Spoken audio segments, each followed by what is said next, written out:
Hello and welcome. It's me, Percita, and this is Percita's Paradox. Thank you so much for joining me. I greatly appreciate you today. If you're new to this channel, thank you for joining me and finding me on YouTube.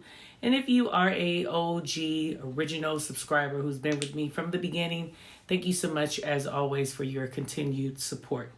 So today I wanted to come on and just really check on you. I feel like the world is really going through a lot of heaviness right now. Like no one's really balanced, right? And no one's really feeling as if they're comfortable. Let me say it like that. And I'm noticing that people are having more and more trouble with expressing themselves and, really communicating in a manner that they need to in order to be not only heard, but to be somewhat understood, right? I mean, let's just say even if you're not understood, you want to be in a position where you're at least able to express yourself. So what I wanted to talk about today is just this idea of letting things be, letting them go. And not letting them go in a manner of what we are used to hearing about, where you're just more like, whatever, do what you're going to do. I'm going to be me and you can do you, kind of an energy. Because I think that's old and it's really played out. I think we've heard a lot about, people, particularly Black women, not wanting to be identified as strong, and really basically acting as if we're high functional depressed women. And I know that sounds terrible, but there's just this idea that being strong in the Black culture, particularly Black women, has always been something that we've kind of called a mantra and an idea of just kind of this boss, individuality angle of we're able to take on anything. And I think a lot of us, particularly Black women, are really starting to understand that we're taking on more than we need, and there's absolutely nothing wrong with help, and there's nothing wrong with asking for help, and there's nothing wrong with letting go, right? So what I want to talk about today, particularly is how exactly do you let go, and do you let go? Particularly, do you let go? So when I say that, I mean, I really want you to think about it from the angle of more than just being upset, right? When people think about letting go, for the most part, you're letting go because you have come to an agreement with yourself that things are not going to work out the way you want them to, or maybe you and a person have actually had a disagreement and now you're just kind of like going to take the upper road and be so-called, quote unquote, the better person and let go and, let things be. And don't get me wrong, that's absolutely one angle about the letting go and letting things be angle. But what I want to talk about today is really more along the lines of understanding that most of the time that we do that, it's because we are trying to protect someone that we love, for the most part. I know I'm an opinionated person. I know as an opinionated person, I don't say that with a badge. I say that with just clarity on understanding who I am. And in saying that, I know that it has become increasingly difficult in my latter years, especially if I've experienced something, to watch someone that I love go through anything that I think I can protect them from.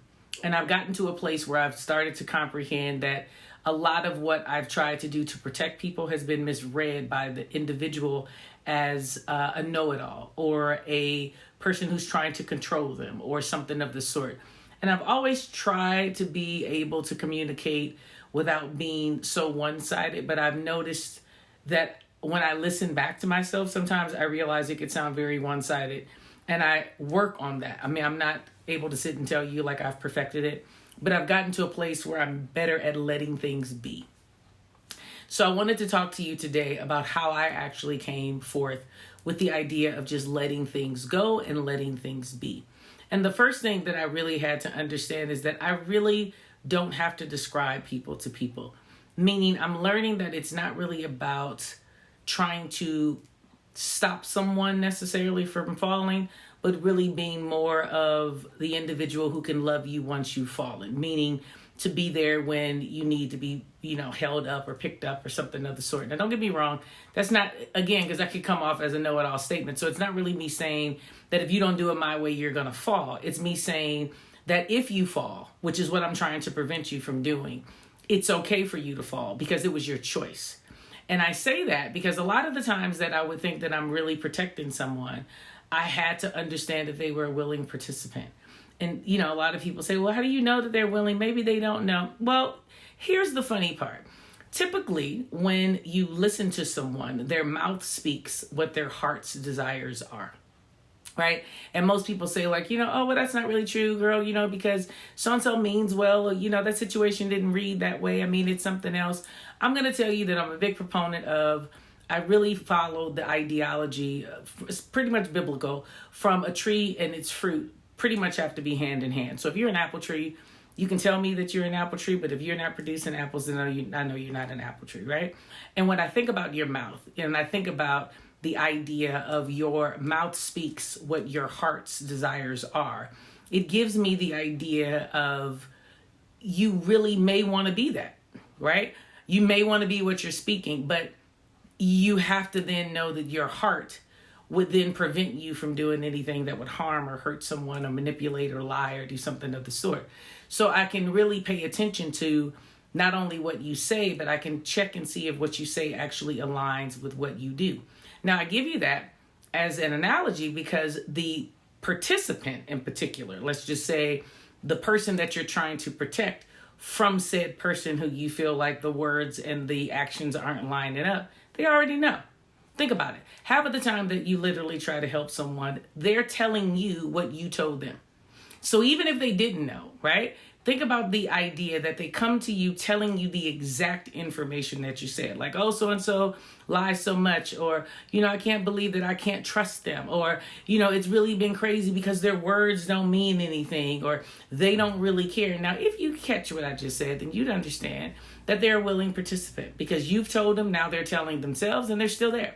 So instead of worrying about protecting people, I've actually gotten to a place where I just understand that it's a choice and that's their choice. And regardless of if it makes sense to me, even to the person sometimes in the situation, I've just learned to just walk away from it because I don't have to be this, idea of strong person who can take on anything that's not mine, right? Because a lot of the times then when you're trying to prevent, you get into stuff and you get intertwined in people's drama that's not even your drama. So now I need to be this strong, high road friend because my friend's going off on me because I told them something that they've already asked me to tell them that they didn't really want to know or hear out loud from me.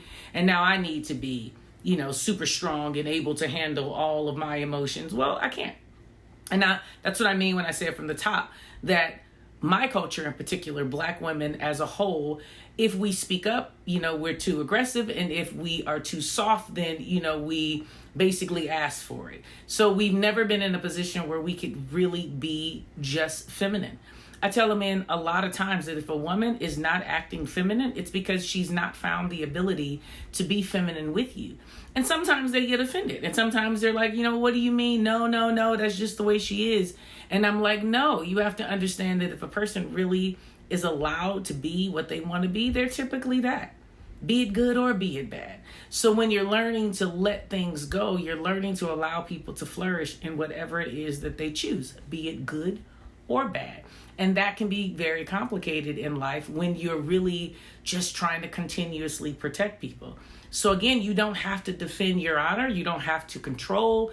You don't have to be in a position of really making sure that your point's getting across, because you really only have to allow the person to be who they are. Truth will always be the truth. You never really have to correct the truth. You never really have to shine light on the truth. The truth will remain what it is, the truth. Your version of truth is a completely different dynamic. The way that you see truth is a completely different dynamic. But the core of the conversation is truth. So if that is what it is, then it's each individual's own perspective on how they want to look at truth.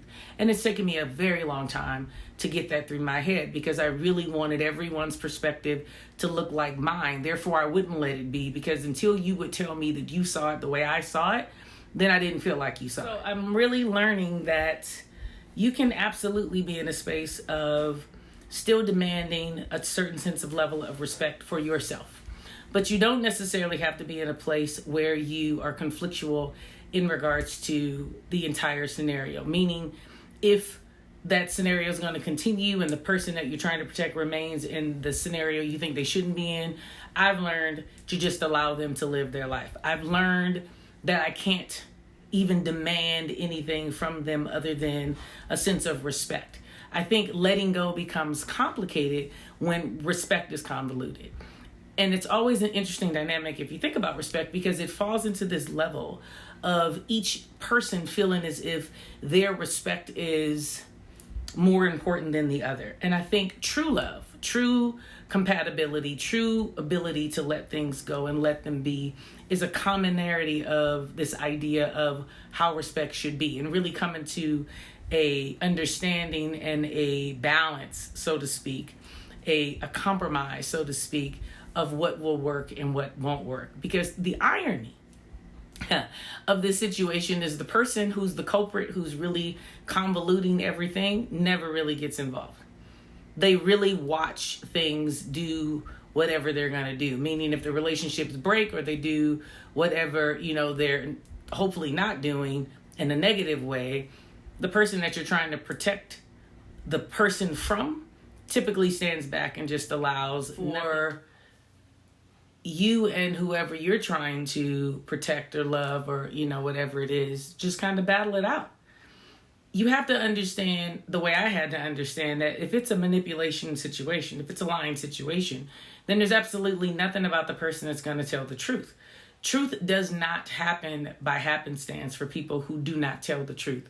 There usually has to be a position of them being backed into a wall or being in a space where they're caught, let's just say. So if that be the case, if you're actually trying to convince someone that that's who they are, and the person you're trying to convince has told themselves that although they've seen all the signs, they're still not willing to believe it because of whatever reason that they have, then you're the one that pushes yourself away from the scenario because you're trying to control it. And because I'm telling you as a absolute culprit of that, it doesn't work. I'm just absolutely sharing it with you to say that's just not what you want to do. I've learned that I just sit back and allow the person to just kind of reveal themselves. And I don't mean to the person that you're trying to protect, because I'm going to point out to you again, at this stage of the conversation, that person is a willing participant. They're not unaware of what you're saying. They're just hoping that the person changes, because that manipulation has become a game. It's become, I haven't had anyone who's stuck by me because I know I have these problems, but just work with me.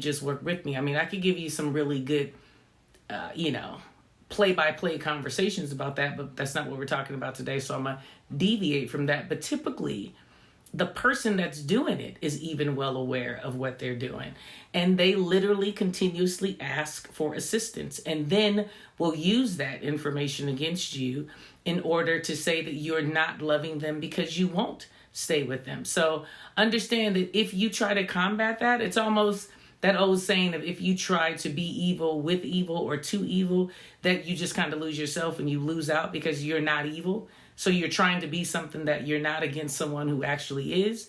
I'm telling you from facts and from actual experience, from a multitude of people, both close to me and far away from me, meaning not close to me, it doesn't work. It doesn't work at all. And I've allowed myself to finally understand that trying to stop that process is what has driven some really deep wedges in relationships for me, because I'm offended that they won't listen to me, and they're offended that I'm only telling them what to do. So I had to learn. Let it go, girl. Let it be. Again, most of the time that I'm talking about individuals, they are grown-ups. Thank God that I haven't had that experience yet with my children. I'm sure that I will. And I'm sure that it'll come out to exactly the way that I'm telling you, because I've learned to let things be and let them go. But if I had not, I would have absolutely been arguing the point of trying to make sure they didn't make mistakes. I'm starting to understand that in order to really be successful in life, you have to fail. And some of the fails that I'm trying to protect people from has to happen for them to actually be successful. The exact same way that some of the fails that I have had to happen in order for me to become the woman that I am today. So I'm hoping that what I'm sharing with you will help you in a situation that you may be in, or you may have just gotten out of, or you can feel yourself getting into. And you may be another proponent. You may be the person who's actually causing the chaos, or you may be the person who is just choosing not to see. Either way, whatever your position, I hope today that you understand it. If you call yourself really being in a place of caring about others, and you know that at the end of your life, you really want to spend some sense of connection with people, do make sure that you're cherishing them. Do make sure that you are clear in what you're saying, and really really pay attention.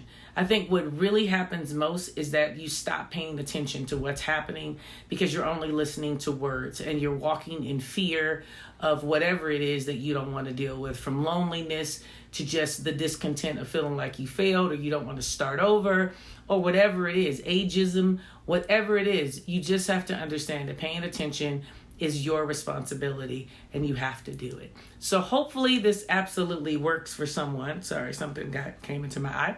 And if it has not helped you, but you know someone who it could help, please, please, please be so dearly to share with them this lovely video. I greatly appreciate it. As always, I'm going to ask you to do nothing more than like this video and make sure that you comment. That would be awesome. And of course, make sure that you hit the notification button and the subscribe button just so that you are on the channel and you are keeping me growing, to be blunt. That would be awesome.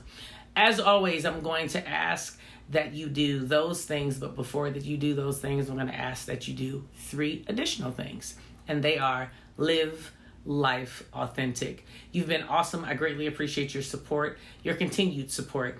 I appreciate everything that you bring to the channel. If you have anything that you want to discuss or anything in regards to the people that are doing the challenge, please feel free to hit me in the inbox, hit me in the chat on the Google Doc, or hit me in the comments. Of course, there's my email that'll be in the description. So as always, have a wonderful, wonderful day. I'll see you soon, and I'll see you at the end of the week, hopefully, if YouTube is nice to me. As always, have a great day. Bye-bye.